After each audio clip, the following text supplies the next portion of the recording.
اللهم صل على محمد اعوذ باللہ من الشیطان الرجیم بسم اللہ الرحمن الرحیم الحمدللہ رب العالمین وصلی اللہ علی محمد وآلہ الطیبین الطاہرین المعصومین ولعنت الدائم علی اعدائهم اجمعین من الآن الى قیام یوم الدین۔ مسائل فقہ میں مقدمات نماز میں گفتگو تھی اور مقدمات نماز میں مکان کی شرائط کا تذکرہ تھا۔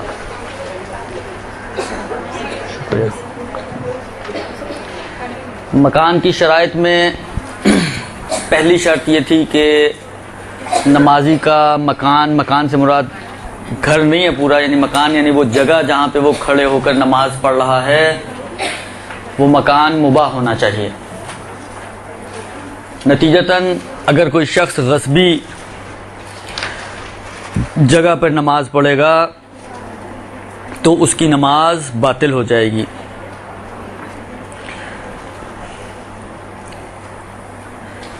مباح ہونا شرط ہے۔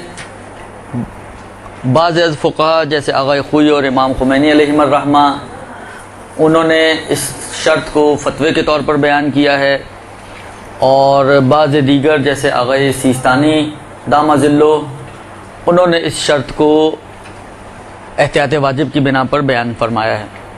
تو اس بات کو اب یہیں پہ میں آپ کی خدمت میں ایک عرض کر دوں کہ اب جہاں پہ بھی بات آئے گی کہ جی اس کی نماز باطل ہے غصب کی وجہ سے، مکان کے غصبی ہونے کی وجہ سے، تو ممکن ہے بعض اوقات ذہن سے نکل جائے یا بولنے میں نہ آ سکے، لیکن اس کو اپنے ذہن میں رکھیں کہ جہاں پہ بھی بطلان کا مسئلہ آ رہا ہے کہ نماز باطل ہے تو آغا سیستانی کے نظریے میں آٹومیٹکلی وہاں پر احتیاط واجب ہے، یعنی احتیاط واجب کے بنا پہ نماز باطل ہے، اور آغا خوئی و خمینی کے نظریے میں فتویٰ ہے، لہٰذا وہاں پر فتوے کی بنا پر نماز باطل ہوگی۔ خلاصہ یہ کہ اس احتیاط واجب کا آپ لوگوں کو تو ماشاءاللہ اتنا علم تو ہے کہ اس احتیاط واجب کا کوئی خاص اثر نہیں ہے آپ ہمارے اور آپ کے لیے عملی طور پر۔ ہاں اس کے اثرات کہاں ہوتے ہیں وہ محققین کے لیے جو اجتہاد کرنا چاہتے ہیں، جو تحقیق کرنا چاہتے ہیں، جو ریسرچ کرنا چاہتے ہیں، ان کے لیے اثرات ہوتے ہیں کہ اس کلمے سے ان کو اندازہ ہو جاتا ہے کہ یہاں پر اس کا مطلب ہے اختلافات موجود ہیں، تو ان کے لیے ایک دروازہ کھل جاتا ہے تحقیق کا۔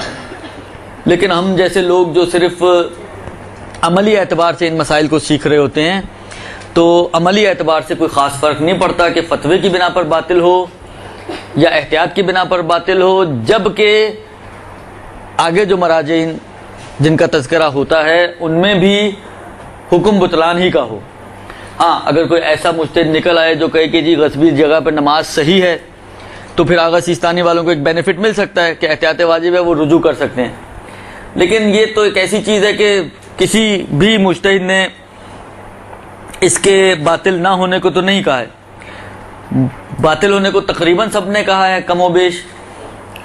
فرق جو ہے صرف اتنا ہے کہ کچھ احتیاط کی بنا پر باطل سمجھتے ہیں اور کچھ فتوے کی بنا پر باطل سمجھتے ہیں، تو اس احتیاط واجب کا اتنا کوئی عملی طور پر اثر نہیں ہے۔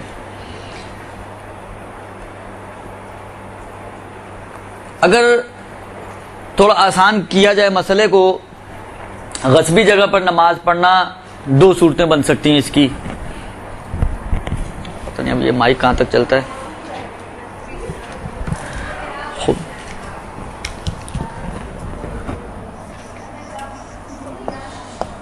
غصبی جگہ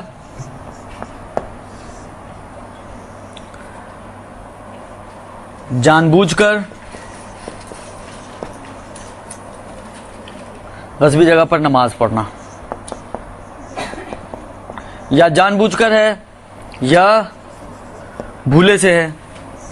بھولے میں بھی غصب کرنے والا خود ہے یا کوئی اور ہے، اس میں صحیح ہے ان دو میں باطل۔ اب باطل کے اندر وہی آغا سیستانی کے اعتبار سے احتیاط کی بنا پر اور آغا خوئی و خمینی کے اعتبار سے فتوے کی بنا پر باطل ہو جائے گی۔ یہ ایک بہت ہی جس کو کہیں موٹی سی اگر آپ تقسیم کریں تو وہ یہ بن سکتی ہے کہ جگہ اگر غصبی ہے تو یا خود غاصب جان بوجھ کے نماز پڑھ رہا ہے وہاں پر تو نماز باطل ہے، یا احتیاط کی بنا پر یا فتوے کی بنا پر بھولے سے نماز پڑھ لی۔ بھولے سے نماز پڑھنے کی صورت میں غصب خود ہی کیا تھا اور پھر بھول گیا اور نماز پڑھ لی۔ مطلب فرض کریں میں نے کسی کی جگہ کو غصب کیا، گھر ہے، پراپرٹی ہے، اور پھر وہاں گھومنے پھرنے گیا ہوا تھا، فارم ہاؤس تھا، کوئی غصبی فارم ہاؤس، وہاں پہ گھومنے پھرنے گیا ہوا تھا، خیال ہی نہیں آیا، بھولے سے نماز بھی پڑھ ڈالی، پھر یاد آئے تو کسی اور کا تھا، تو غاصب بھی میں خود، اور پھر خود غصب کرنے کی صورت میں بھول کر میں نے اس جگہ پہ نماز پڑھی ہے، تو یہاں پہ بھی نماز کو باطل مانا گیا ہے۔ ہاں البتہ فرض کریں غاصب کوئی اور ہو، آپ کو پتا تھا یہ غصبی جگہ ہے لیکن بھولے سے آپ نے وہاں پہ نماز پڑھ لی تو اس نماز کو صحیح قرار دیا گیا ہے۔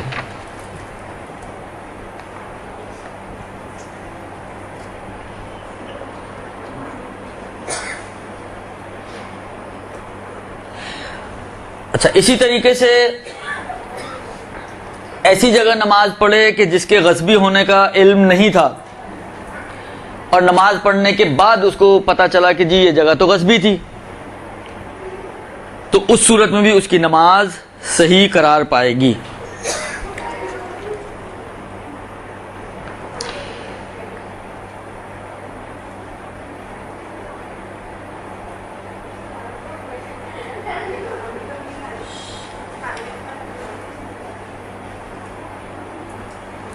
اچھا، ایک جو ابھی آخری مسئلہ میں نے عرض کیا، اس میں ایک چھوٹا سا اختلاف ہے آغائے خوئی کا، کہ جہاں پر یہ کہا گیا کہ اگر کسی کو پتہ نہ ہو کہ جگہ غصبی ہے اور نہ جانتے ہوئے اس جگہ پہ نماز پڑھ لی اور بعد میں اس کو پتہ چلا کہ یہ جگہ تو غصبی تھی، تو آغائے خمینی کا اور آغائے سیستانی کا عرض کیا، بلکہ آغا خوئی کا بھی کہا کہ نماز اس کی صحیح ہے۔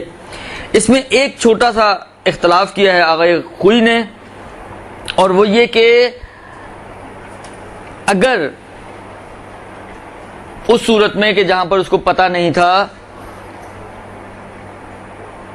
وہ جگہ جس پر اس نے سجدہ کیا ہے، مطلب فرض کریں زمین تھی، مہر الگ سے نہیں رکھی آپ نے، اسی زمین پہ جو غصبی زمین تھی آپ نے سجدہ کیا ہے، آپ کی پیشانی ڈائریکٹلی اسی غصبی زمین کے اوپر ٹک رہی ہے اور سجدہ آپ کا اسی غصبی زمین پر ہو رہا ہے، یعنی جو محل سجدہ ہے آپ کا وہ غصبی حصہ ہے، تو اس صورت میں آغائے خوئی نے اس نماز کو باطل قرار دیا ہے۔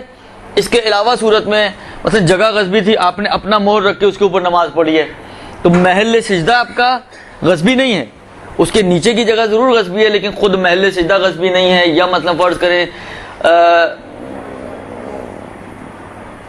جس جگہ پر آپ کھڑی میں آپ کو پتہ ہی نہیں تھا کہ غصبی ہے، تو یہ ساری صورتوں میں آپ کی نماز صحیح ہو جائے گی۔ صرف ایک صورت میں آغائے خوئی نے تھوڑا سا منع کیا، اور وہ یہ کہ جب محل سجدہ اس کا خود جو ہے وہ غصبی بن جائے تو اس صورت میں پھر اس کی نماز باطل ہو جائے گی۔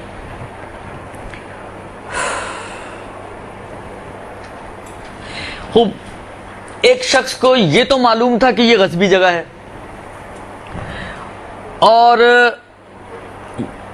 مثلا آغا سیستانی نے ایک اور بھی چیز ایڈ کر دی، آغا خوئی اور آغا خمینی نے نہیں بیان کیا لیکن آغا سیستانی نے ایک جملہ اور بھی بڑھایا، اور یہ بھی جانتا تھا کہ اس کو استعمال کرنا حرام ہے، یہ بھی جانتا تھا کہ یہ مثلا جگہ غصبی ہے، یہ بھی جانتا تھا بقول آغا سیستانی کے کہ اس کے اندر اس کو استعمال کرنا حرام ہے، مگر یہ نہیں جانتا تھا کہ غصبی جگہ پہ نماز باطل ہوتی ہے۔ جگہ کے غصبی ہونے کو جانتا ہے، استعمال آغا سیستانی کے حساب سے استعمال حرام ہے یہ بھی جانتا ہے، اور آغا خوئی و خمینی کے حساب سے چاہے یہ جانتا ہو چاہے یہ نہ جانتا ہو کوئی فرق نہیں پڑتا، صرف اتنا پتا اس کو کہ یہ جگہ غصبی ہے اور پھر وہاں پر نماز پڑھ لے، تو آغا خوئی و خمینی اور آغا سیستانی تینوں فرماتے ہیں کہ اس کی نماز باطل ہے، البتہ آغا سیستانی کی ہوئی احتیاط کی بنا پر نماز باطل ہوگی۔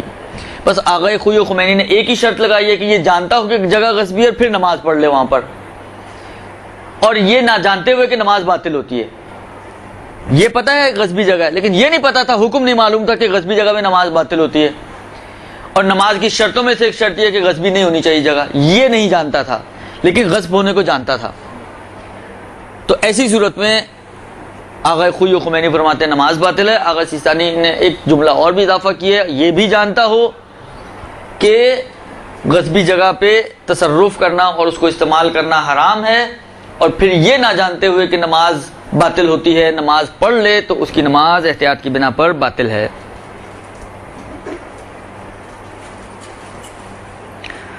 اس کے بعد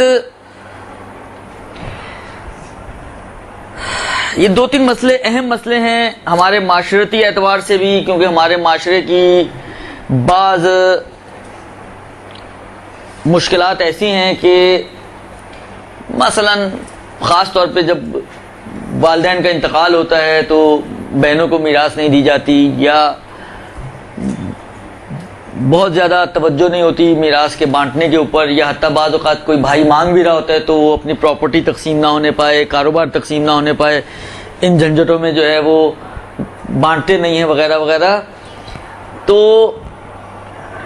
یہ جو کچھ مسئلے آ رہے ہیں یہ اسی حوالے سے ہیں کہ اگر مشترک پراپرٹی ہو، کامن پراپرٹی ہو، تو اس کا کیا حکم ہوگا نماز وغیرہ کے حوالے سے اور تصرفات کے حوالے سے۔ لیکن ان مسئلوں کو سمجھانے سے پہلے میں ایک بات آپ کی خدمت میں عرض کروں کہ پارٹنرشپ دو طرح کی ہوتی ہے۔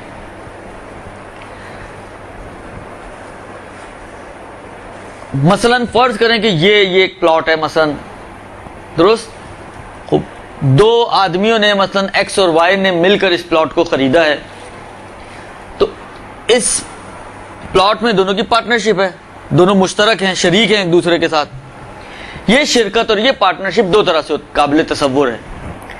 ایک طرف ایک قابل تصور جو ہو سکتی ہے وہ یہ ہو سکتی ہے کہ پارٹنرشپ ایسی ہو کہ مثلا فرض کریں اس کو درمیان سے آپ ایک سینٹر سے اس کے دو حصے کریں، آپ کہیں جی خریدتے وقت، یعنی پہلے سے ہی ہمارا ایگریمنٹ ہی ایسا ہوا ہے پارٹنرشپ کا کہ یہ جو بھی پلاٹ ہم خرید رہے ہیں اس کی مثلا رائٹ سائڈ جو ہے پوری کی پوری ہاف رائٹ آپ کی ہے اور ہاف رائٹ میری، لیفٹ میری ہے، یعنی دونوں کا حصہ طے شدہ ہے، دونوں کا حصہ معین ہے کہ رائٹ والا مثلا ایکس کا ہے اور لیفٹ والا مثلا وائی کا ہے۔ اس ایک یہ کنڈیشن ہوتی ہے پارٹنرشپ کی کہ بالکل کلیئرلی اور واضح طور پر یہ طے کیا گیا کہ کون سا حصہ کس کا ہے اور کون سا حصہ کس کا ہے۔ دوسری صورت یہ ہوتی ہے کہ دونوں نے مل کر تو خریدا ہے، کوئی طے نہیں ہوا کہ یہ رائٹ میرا ہے لیفٹ میرا ہے، بس یہ ایک پلاٹ دونوں نے مل کے خریدا۔ مثلا ایک پلاٹ مجھے اچھا لگا، مثلا میں نے اپنے بھائی سے یا اپنے کسی دوست سے کہا کہ یار ایک اچھی چیز مل رہی ہے اور سستی مل رہی ہے، مثلا ₹1,00,000 کی، چلو میرے پاس 50,000 ہے، 50,000 تم ڈالو، مل کے لے لیتے ہیں۔ اس نے کہا چلو ایک انویسٹمنٹ ہو جائے گی، 50,000 اس نے دے دیا، اپنے $1,00,000 کا جا کے پلاٹ لے لیا۔ کوئی ہماری آپس میں طے شدہ امر نہیں ہے کہ یہ اس کا کون سا حصہ کس کا ہے اور کون سا حصہ کس کا ہے۔ یہ والی جو پارٹنرشپ ہوتی ہے اس کا نتیجہ یہ ہوتا ہے کہ یعنی اگر حقیقت میں دیکھیں تو آدھا میرا ہے اور آدھا آپ اس دوست کا ہے مثلا، درست۔ اما کون سا آدھا اگر سوال کیا جائے کہ کون سا آدھا آپ کا ہے، رائٹ والا، لیفٹ والا، اوپر والا، نیچے والا، مثلا اس کو آپ اس اینگل پہ بھی ہاف ہاف کر سکتے ہیں تو اوپر کا اس کا ہو جائے، نیچے کا میرا ہو جائے۔ اس کو آپ اس اینگل پہ بھی ہاف ہاف کر سکتے ہیں، رائٹ اس کا ہو جائے، لیفٹ میرا ہو جائے۔ تو یہ کیا کس طریقے کی پارٹنرشپ ہوگی؟ فقہا فرماتے ہیں کہ یہ نہ اوپر نیچے والی نہ دائیں بائیں والی، بلکہ ہر انچ میں دونوں شریک ہیں، ہر انچ دونوں کا آدھا ہے، آدھا انچ میرا، آدھا انچ اس کا۔ جس انچ پہ بھی آپ انگلی رکھیں گی کہ یہ، تو اس کے اندر پارٹنرشپ موجود ہے، درست؟ سمجھ میں آ رہی ہے بات؟ بس دو طرح کی پارٹنرشپس ہو گئیں، ایک ایسی پارٹنرشپ ہے جس میں معین ہوتا ہے، طے شدہ ہوتا ہے کہ یہ میرا اور وہ اس کا، اور دوسری ایسی قسم ہوتی ہے کہ جس میں کوئی چیز معین نہیں ہوتی اور طے نہیں ہوتی ہے، بلکہ ہر انچ میں جتنے بھی افراد نے مل کر خریدا ہے سب شریک ہوتے ہیں۔ اگر فرض کریں 2 آدمیوں نے مل کے لیا ہے تو 2 آدمی شریک ہیں۔ فرض کریں 10 آدمیوں نے 20-20 ہزار ڈال کے پلاٹ لیے، 10-10 ہزار ڈال کے لیے، 1 لاکھ اگر پلاٹ ہو تو 10 آدمی ہر انچ میں شریک ہیں، یعنی ہر انچ کا 1/10 ایک بندے کا ہے، ہر انچ کا۔ اچھا اس میں بھی یہ بھی عرض کر دوں کہ اس میں بھی اگر آپ کہیں کہ مثلا فرض کریں یہ والا انچ ہے، تو اس کے آپ نے یوں 10 ٹکڑیاں بنا دیں تو آپ کہیں جی یہ اوپر والی اس کی اور یہ نیچے، نہیں، ہر انچ کے ہر ٹکڑے کے اندر شرکت موجود ہے. یعنی یہ اتنی پھیلی ہوئی شرکت ہوتی ہے کہ ہر جس کو کہیں جہاں پہ بھی آپ جس اسپاٹ پہ بھی آپ انگلی رکھیں گی یا کوئی کسی بھی چیز سے باریک چیز سے بھی پوائنٹ کریں گی اس اسپاٹ کو، بس آپ پینسل کی نوک اٹھا کے رکھ دیں مثلا یہ بڑا حصہ، کتنی جگہ آئے گی اس کے اندر، مطلب اس حصے میں 10 کے 10 شریک ہیں. یہ دوسری قسم ہے پارٹنرشپ کی. عام طور پر جو صورتحال ہوتی ہے، مثلا باپ کا انتقال ہو گیا، ایک گھر ہے بچوں کا، یا مثلا بیوی بھی اگر اس کی تھی تو بیوی کا یعنی ماں اور بچوں کا مل کر ہو گیا، تو وہ یہ والی پارٹنرشپ بنتی ہے جو دوسری قسم کی پارٹنرشپ ہے. اچھا، فقہی اصطلاح سے اب آپ کو میں اس کا نام بتاؤں، اس کو کہتے ہیں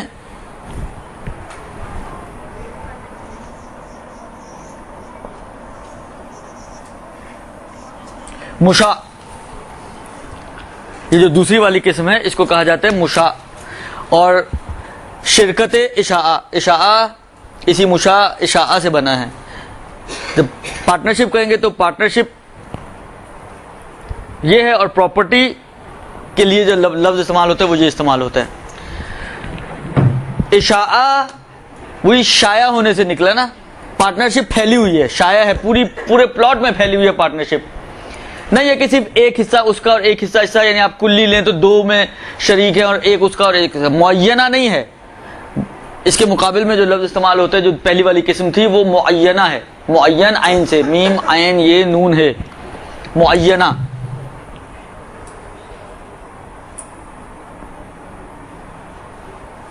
درست، معینہ یعنی طے شدہ، اور اشاعہ یعنی پھیلی ہوئی. فرض کریں ایک گھر ہے جس میں ماں باپ اور 5 بچے رہتے ہیں. درست، خوب باپ کا انتقال ہو گیا، باپ کی پراپرٹی تھی. جیسے ہی باپ کا انتقال ہو گیا، وہ میراث کے جو بھی قوانین ہیں، مثلا قرضے نکالنے کے بعد سب کچھ نکالنے کے بعد اب یہ گھر بچ گیا ان وارثوں کے لیے. درست، تو یہ سارے کے سارے وارث اس گھر میں اشاعہ کے طور پہ شریک ہیں، پارٹنرز ہیں اشاعہ والے.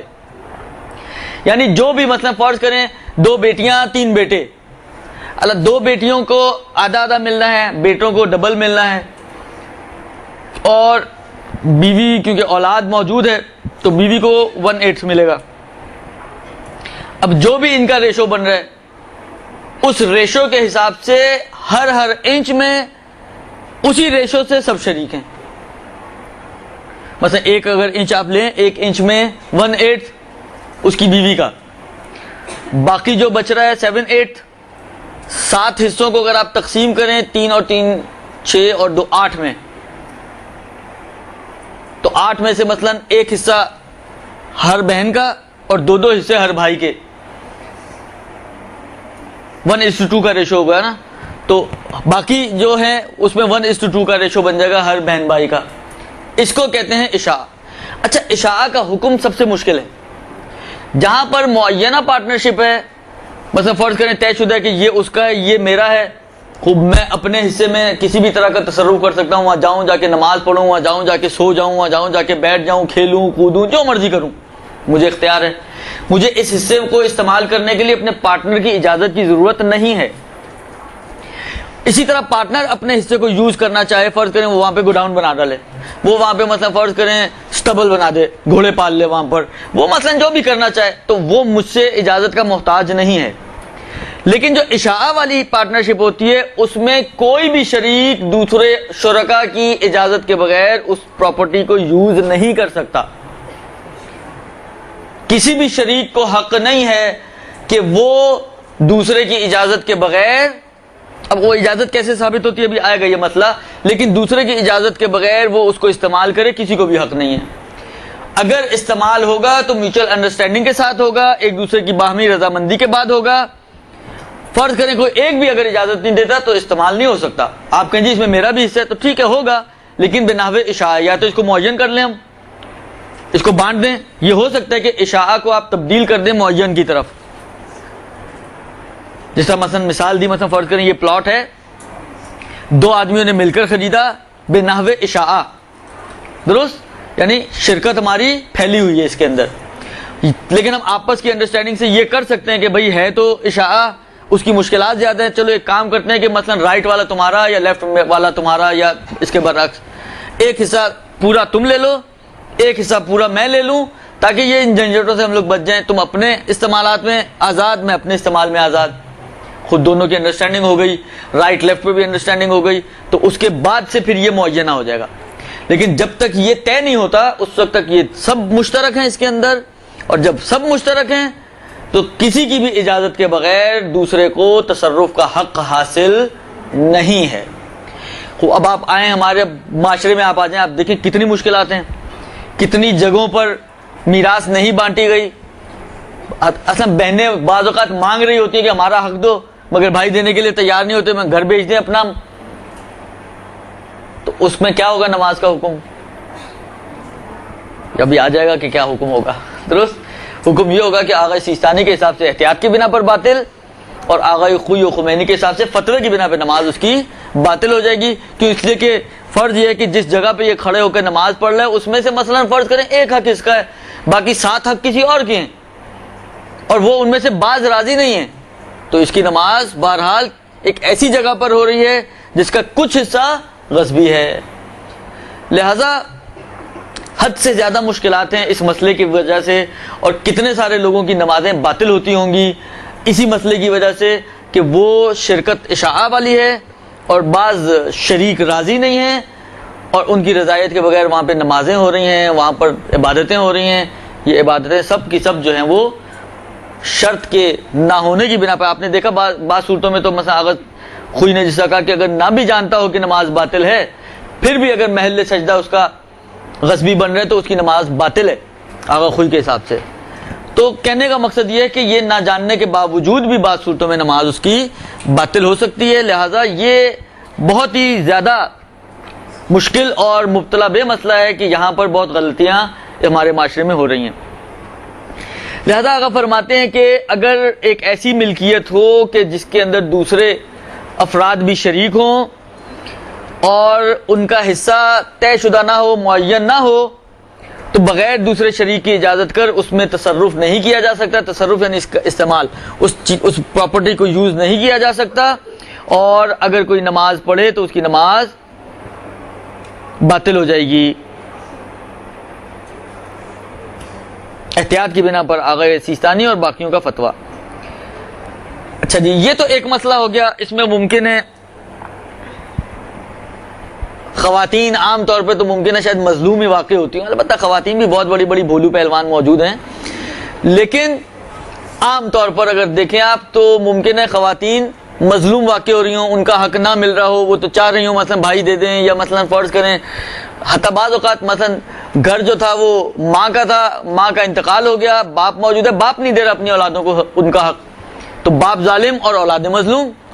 تو ایک نارملی اس مسئلے کو اگر ہم دیکھیں تو شاید ایک بڑی تعداد خواتین کی ممکن ہے مظلوم تو واقع ہو رہی ہوں مگر ظالم نہ ہو رہی ہوں. لیکن جو اگلا مسئلہ آ رہا ہے وہ ہر کسی کا مسئلہ ہے، یعنی حتیٰ وہ آپ لوگوں کے لیے بھی ہے، اور اینے ممکن ہے کہ اس مسئلے کی روشنی میں ابھی تک اگر آپ مظلوم تھی تو کل کو آپ ظالم بن جائیں. لہذا اس کو توجہ سے سنیں. دیکھیں ابھی شرکت کی بات آئی نا، سوال یہ ہے کہ خمس جب واجب ہو جاتا ہے تو وہ شرکت کیسی ہے؟ اس میں بھی تو شرکت ہے نا. مثلا فرض کریں میرے پاس یہ چیز تھی، 1 سال مثلا یوز نہیں ہوئی، یوز نہیں ہونے کا مطلب یہ ہوا کہ اس کا 1/5 اب میرا نہیں ہے. خوب میرا نہیں ہے تو کس کا ہے؟ خوب اس کے اندر بھی 2 شریک ہیں، آدھا امام کا اور آدھا سادات کا. درست. خوب بس اس پراپرٹی کے اندر 3 شریک ہو گئے. حالانکہ یہ پراپرٹی اگر ہو تو جو بھی چیز ہو اس کے اندر 3 شریک ہو گئے. یہ اور بات ہے کہ بڑا حصہ اور بڑا شیئر میرا اپنا ہے کیونکہ 4/5 میرا ہے، اس میں سے 1/5 کے اندر بھی 2 حصے دار ہیں، یعنی 1/10 اور 1/10 کے بن جائیں گے پارٹنرز. یعنی وہ جو 20% ہے، 20% میں بھی اگر اس کو آپ کینچی ماریں آدھا آدھا کریں تو 1/10 اور 1/10 کا کی شرکت بن جائے گی نا. تو 1/10 اس پراپرٹی کا امام کا،